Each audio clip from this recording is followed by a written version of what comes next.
না, আসলে আ এটা কা জিনিসটা সবচেয়ে ভালো লাগছে যে ইমিডিয়েটলি অত্যন্ত দ্রুততার সাথে এটার মানে অ্যা অ্যাকশন নেয়া হয়েছে। দেখেন, আমি চিন্তাও করিনি যে এত তাড়াতাড়ি হবে। আমি ভাবছি যে একজন সাংবাদিক এসে নিয়ে গেলেন এরকম হয়তো ২-৩ দিন পরে প্রচার করবেন। হয়তো ২-৩ দিন পরে হয়তো কিছু একটা অ্যাকশন হলে হতে পারে। কিন্তু অত্যন্ত দ্রুততার সাথে সেই রাত্রে ১ টার সময় আ একদম কেন্দ্রীয় নেতৃবৃন্দ আমার এখানে চলে এসছেন। এমপি সাহেব এসছেন, নয়ন সাহেব এসছেন। আ আমি আসলেই কৃতজ্ঞ। এবং পরে জানতে পেরেছি যে প্রধানমন্ত্রী অ্যা মাননীয় প্রধানমন্ত্রী তারেক রহমান উনি এটাকে ব্যবস্থা করেছেন। তো আমার তা তা আমার কৃতজ্ঞতা প্রকাশের ভাষা নাই। যে কিভাবে আমি এটার প্রতিদান দেব আমার ভাষা নেই। আসলে আমি খুবই অত্যন্ত কৃতজ্ঞ। অন্তরের অন্তঃস্থল থেকে তাদেরকে দোয়া করি।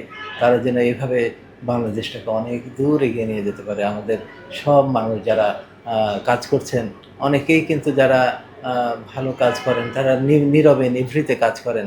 তারা যদি একটু সহযোগিতা পান, তাহলে অত্যন্ত কৃতজ্ঞতায় আবদ্ধ হয়ে যান।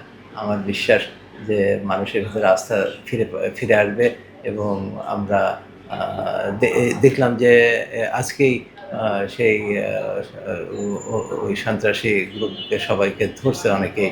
আমি কাউকেই চিনি না। আমি শুধুমাত্র একজনকেই চিনি। আর কাউকে চিনি না। কিন্তু ঠিকই তো বের করতে পারছেন আমাদের আইনশৃঙ্খলা রক্ষাকারী বাহিনী। কাজেই আমার কাছে মনে হয় আইনশৃঙ্খলা রক্ষাকারী বাহিনী তো অনেকগুলো গ্রুপ আছে যেরকম এনএসআই, তারপরে ডিজিএফআই মানে সবাই সম্মিলিতভাবে কাজ করা উচিত মনে হয় এই মুহূর্তে। সম্মিলিতভাবে কাজ করলে নিশ্চিতই আমি বিশ্বাস করি বাংলাদেশ থেকে এইসব আ খারাপ জিনিসগুলি দূরীভূত হয়ে যাবে। আমি আবার দোয়া করি সবার জন্য আমার আ আল্লাহ পাকে সবাইকে যেন উত্তম প্রতিদান দান করেন। আ মাননীয় প্রধানমন্ত্রী, যারা নেতৃস্থানীয় নেতৃবৃন্দ এবং আইনশৃঙ্খলা রক্ষাকারী বাহিনী যারা যারা তাদের সমস্ত এফোর্ট দিয়ে এই কাজগুলো করেছেন এবং ভবিষ্যতে করবেন এই আশাবাদ ব্যক্ত করে আমি আমার বক্তব্য শেষ করছি। আচ্ছা।